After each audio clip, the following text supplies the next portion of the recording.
for Shem, and that's just totally out of the way. So just putting that disclaimer on the front of what we have to say, we'll get into the main part of the message at this time.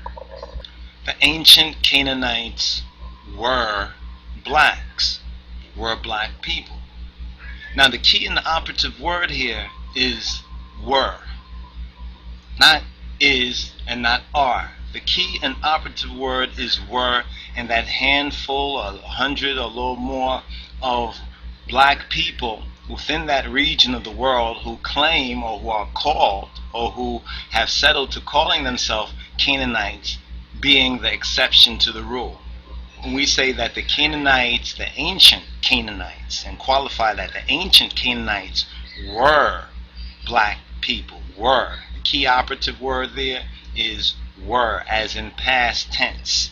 They were. But we know this for a fact. We know that the Gentiles, the nations, that the biblical patriarchs and matriarchs and writers, and from the understanding of our ancient scriptures, as well as the archaeology and the evidence that is here, including the scientific and genetical evidence as well, but someone dismissed that. You understand? We will begin with the other evidence that we have, and then it'll make more sense which genealogical DNA evidence to include. I agree with you, not all the DNA evidence out there, seeing that we ourselves are not doing the test ourselves, can fully be relied on. But much of the DNA backs up our historical, geographical, our scriptural and archaeological evidence to maintain that the majority of the Gentiles, the so-called Gentiles, come through Canaan. And a proper and correct interpretation of the Bible that proves that the Gentiles, those who were spread abroad, and the main tribes that the Israelites had to deal with, the Hebrew Israelites coming out of Egypt, the main tribe they had to deal with, in addition to the Amalekites, you understand, who were part Canaanites and part Edomites as well, the Amalekawiyan or the Amalekites, you understand, were the Amorites or the Amuru, and we know from ancient Egypt, we see their features, or we also have color wall paintings that show us their race and their makeup, and if you can understand the hieroglyphs and interpret that, you can find out what their names were. So yes, we have the Canaanites in archaeological evidence and history as being fair skin or albino looking peoples, and if you zoom in on some of those wall paintings, you'll see that some of them even have blue eyes. But yet if you look at the fullness of the wall paintings, you can see that they all were not pale, fair, or white skin. You understand? They all were not so-called clean lepers, that some were darker skin. You understand? And we know that some of them probably were black. You understand? But the main tribes of the Canaanites, remember Canaan had 11 sons, which became 11 nations, and we can trace these 11 nations, the majority of them, down to the so-called Indo-Europeans and the so-called Caucasian or Caucasus Asians. You understand? This is the fact. Now, because there's a handful of ones, black people, you understand, within the Palestine and Middle East, who've been living in Jordania, they really come from the Cadmonites. They would do better to admit that they are descendants of the Cadmonites, because the Cadmonites were some of the pre-Canaanite inhabitants of the land which Canaan went into.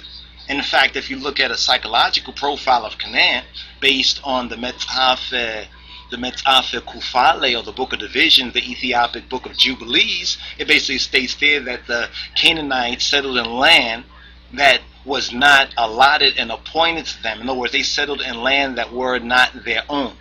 It's almost like the situation of the Anglo-Americans over here in America with the American Indians, that there were native people there and they were displaced. The first displacement of the native inhabitants was by the Canaanites settling in the land that was appointed to the Beta Israel, to the Hebrews and the Ethiopian Hebrews at that. So the key operative word here when we say that the ancient Canaanites were black people, key operative word were, turned white, the majority of them, seeing that there are 11 sons, and we can go through both a DNA, you understand, genealogy of them, we can go through archaeology of them, we can go through history of them, we can go back to ancient Egypt, and we can see wall paintings of them, and the main tribes which stayed behind in that land according to the scripture and according to the evidence, were the Amoru or the Amorites, the Amorites, as well as the Yabusi, the Jebusites, which in a very, very interesting way, when we look at these two main tribes, the two main tribes that decided to stay behind, the other tribes were scattered abroad, but the two main tribes of Canaanites that stayed behind didn't just call themselves Canaanites. They called themselves by their tribal or nation affiliation. So now having a group of black folks claim to be the Canaanites, well, what tribe or what nation of the Canaan are you? And the research by different professors, so forth and so on, to prove such and such things, all fair and good, but when we put it under the microscope, we find that it's found wanting.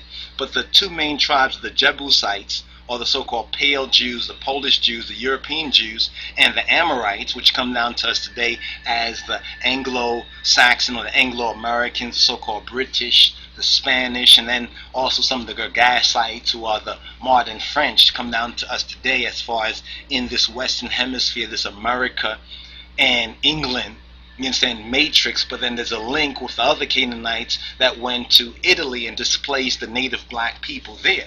So what you have to do when you say that the Canaanites, the ancient Canaanites, were black people, you have to go into a little more detail and qualifying what you actually mean, because you're displaying that you don't understand the history of who the different peoples are. It's like saying that all the Ethiopians are Amhara, you know what I'm saying, or like saying all the Ethiopians are Tigray, or like saying all the Ethiopians are Oromo or Afan or Afar, so forth and so on.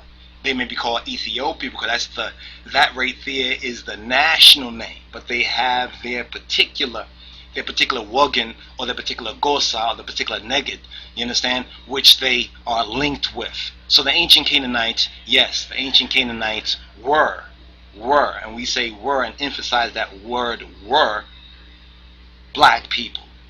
But it's clear that the curse was a genetic curse, and part of the treatment of the Canaanawian in that land by the Hebrews, the Ethiopian Hebrews who came out of Egypt in the time of Yahushua or Joshua Yasu, was because of what the evidence that we have in the Metaphic Kufali, or the book, the Ethiopic book of Jubilees. So Aksumite Empire. This is a rebuttal and reply to Aksumite Empire and others, but in particular to Aksumite Empire.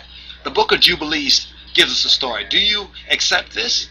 You understand? Or do you reject this? This is very key and critical to finding out, well, where are you deriving? What evidence are we looking at? Are we looking at even the same evidence? We're going to the Ethiopic scrolls and Ethiopic scriptures like Metaphic Kufale, the book of Jubilees, or the book of Divisions, and we're going to books like the Metaphic Hanok, you understand, which have only been preserved in their Ethiopic, in their Tigray Amhara, in their highland form.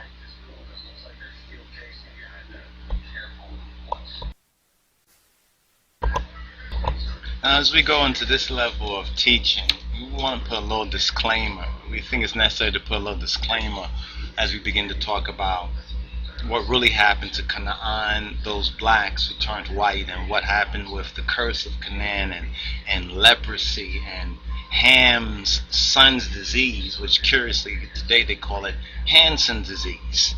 You understand what really happened to so-called white people and the recessive genetic recessive disorder that produced so-called white from black. This is not for us to, as so-called black people, as Ethiopian and Hebrews, to glory over this, to lord this over someone because we have melanin and we're melanated. This is a divine responsibility that we have as black people, especially black people who are in the true Christ and his kingly character consciousness, the true Christ consciousness, the true messianic consciousness, especially this day and age that we're in. So we want to put a little disclaimer that this is not to gloat or to glory over the fact that white people are so-called Caucasian or Caucasus Asians. And we say this because of how this genetic disorder actually is defined. And so